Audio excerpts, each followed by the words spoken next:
the person that I am was lost. I was using drugs with my last pregnancy. I crashed my car and I popped all the tires and I pulled into a side lot and I was really dope sick. I couldn't live like this. This was really tearing me apart. Having an addict in the family is a full-time job. I never thought that I'd be that person. I never thought that I would be somebody who would be an addict. One of the goals of this initiative of the Recovery Research Institute and the website recoveryanswers.org is to provide scientifically valid and reliable information, but presented in such a way that is easily digestible and understandable. Substance use and addiction, misuse of drugs, alcohol, and addiction to those substances is our nation's #1 public health problem. What we're doing right now is still resulting in an economic cost to society of approaching $750 billion a year. When alcohol is considered alone, it costs about $2 in the burden to society for every drink consumed. Treatment is extremely cost effective. For every $1 invested in treatment, we save approximately $12 in costs to society.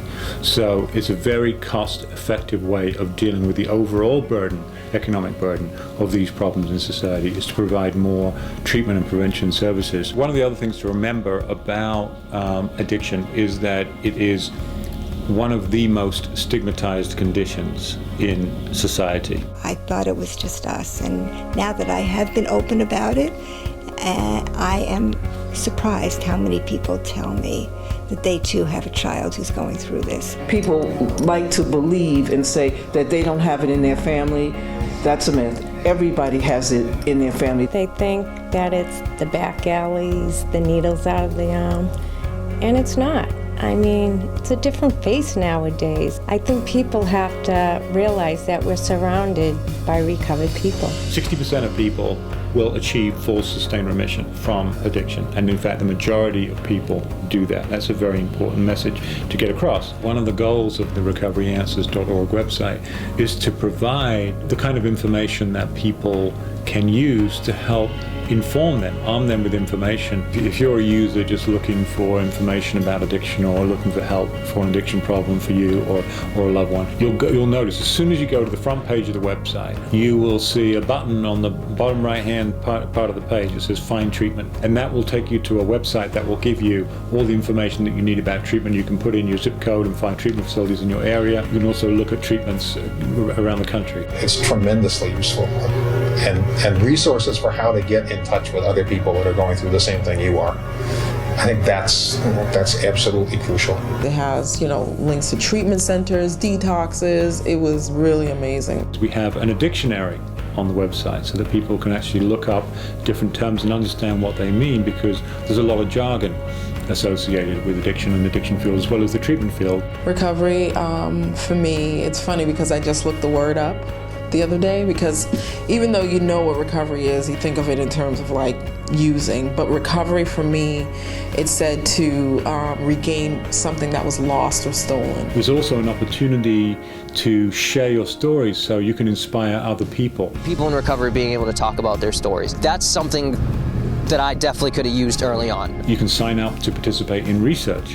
One of the things that we want to do is to be able to understand more about how people get into recovery and how they stay there. What happens is that there's so much stigma and fear and desperation around these issues that people are they're so afraid and they don't know who to turn to. You think you're alone, you think you're the only one. And you're not. You're one of millions. There are a lot of people out there who are in recovery, and that, like, if you want the help, it's there. And there are people that are more than willing to help you if you want it. There is a way to recover and be fully recovered and not suffer from that mental obsession anymore. I wake up today and I don't see, like, how can I shoot heroin today? Who can I rob? How can I get high today or drunk today? I wake up and ask, who can I help today? Recovery is possible.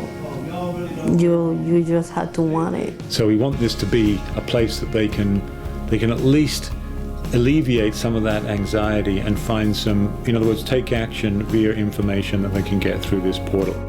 to be able to just help other people and to be able to share and let them know that I've been down that road and that they don't have to do it anymore. I'm real serious about my recovery, and I'm real serious about helping somebody else save their life. The best part of being in recovery is that I have myself back. Recovery is real, and it does happen. Just don't give up, because it's worth it in the end. And that's the message that I want to get across, that this is not a hopeless condition. It can seem hopeless on the journey, and people can lose hope. But one of the purposes of RecoveryAnswers.org and the Recovery Research Institute is to reassure them that if you hang in there and you keep on trying and keep on stumbling forward, you're going to get there in the end. That's going to be the most likely outcome.